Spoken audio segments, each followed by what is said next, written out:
At our house, we struggle with kids wanting to be on the computer, watch TV, play video games. I don't want my kids to be raised by all those screens.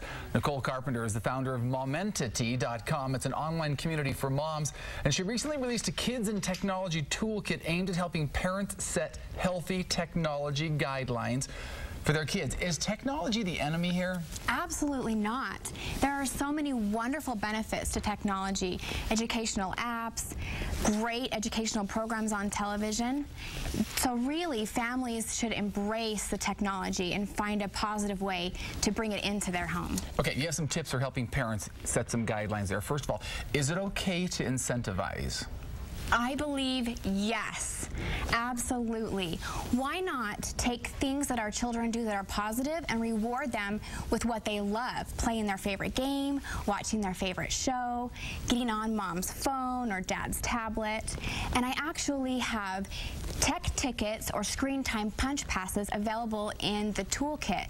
So you have instant printables that you can implement something like an incentive program really quickly without hardly any effort. What normally do you let the kids earn them? What have they done in order to get a tech ticket? Sure. Well, I actually give them a few tickets every week. Okay. And then if they want more, my 5-year-old has to read a book. My daughter needs to practice her spelling. So things that we would already encourage, clean their room, sleep through the night in their own bed. That's a big one. I needed some of those a couple of years ago. You know, oftentimes I think even as parents, we fall into the trap. We sit down at the iPad, at the computer, we're on Facebook and Pinterest, and next thing we know, an hour has flown by. Same thing would apply to kids. How do you set some kind of healthy guideline for time frame there? Yeah, sometimes we can be a bad example for our kids, right? Well, one friend of mine, she has set tech time specific hours during the day. So there's 1 hour after school that works. So she set a time block, and then an hour before bed. And that's the only time that her kids get to play. And it works really well in her home. There's less fighting. They interact more with each other. They even break out an old-fashioned board game. Are there any hard, fast set, dyed in the wool, don't ever break them? Any rules that we should follow with technology and kids? Sure. I think it's really important to set guidelines, but really this comes down to what's going to be best for each individual family.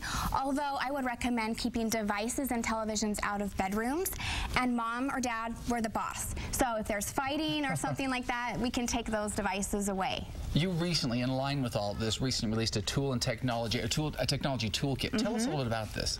Yeah, it includes an audio recording and then some PDF step-by-step guides, as well as 10 pages of printables. So parents can take this toolkit, listen to the audio, work through the worksheet, and decide what program is going to be best for their family. This is not one scenario across the board. Every family is unique. So then they can take this, figure out what's going to work, and apply it. In fact, for Studio 5 viewers today, we have a promo code. So when they purchase this, they can type in Studio 5 and get it for just $4.95, which is a significant savings. So some great tips, some great ways to help you corral some of that tech time with your kids. And if you'd like to, that technology toolkit could also be an extra tool to help you corral some of that a little bit more. Thanks so much for letting us know about it. Wonderful.